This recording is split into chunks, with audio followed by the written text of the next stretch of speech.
এশিয়ার দুই পরাশক্তি ভারত পাকিস্তানের মধ্যে চলছে উত্তপ্ত বাক্য বিনিময়। সম্প্রতি পাকিস্তানকে মানচিত্র থেকে মুছে ফেলার হুমকি দিয়েছিলেন ভারতের প্রতিরক্ষা মন্ত্রী রাজনাথ সিং। পাল্টা জবাবে পাকিস্তানের সেনাবাহিনীও ভারতকে মানচিত্র থেকে মুছে ফেলার হুমকি দেয়। দুই দেশের এমন পাল্টাপাল্টি হুমকিতে আবারও নতুন করে বাজতে শুরু করেছে যুদ্ধের দামামা। যুদ্ধের প্রস্তুতি হিসেবে ভারত তার প্রতিরক্ষা শক্তি মজবুত করতে এবার রাশিয়ার কাছ থেকে আরও 5টি S-400 ক্ষেপণাস্ত্র ব্যবস্থা কেনার পরিকল্পনা করছে। সোমবার হিন্দুস্তান টাইমসের এক প্রতিবেদনে বলা হয়, চলতি সপ্তাহে ভারতের শীর্ষ প্রতিরক্ষা কর্মকর্তারা রুশ প্রতিনিধিদের সঙ্গে বৈঠকে বসবেন। এই আলোচনার মাধ্যমে ডিসেম্বরের শুরুর দিকে একটি বড়সড় অস্ত্র চুক্তি স্বাক্ষরের সম্ভাবনা রয়েছে।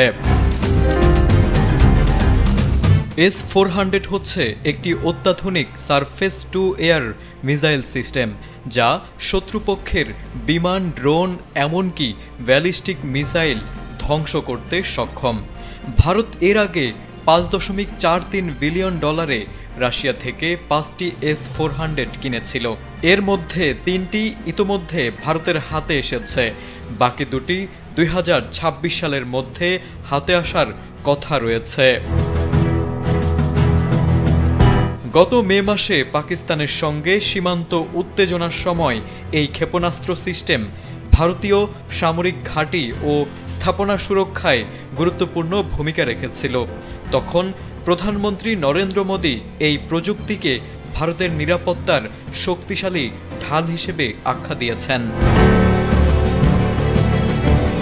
একদিকে উত্তপ্ত বাক্য বিনিময়, অন্যদিকে সরাসরি অস্ত্র কেনা, সবই ইঙ্গিত দিচ্ছে এক অশান্ত ভবিষ্যতের দিকে। বিশ্লেষকরা বলছেন, তবে কি আবারও যুদ্ধের দামামা বাজতে শুরু করেছে ভারত পাকিস্তানের মধ্যে?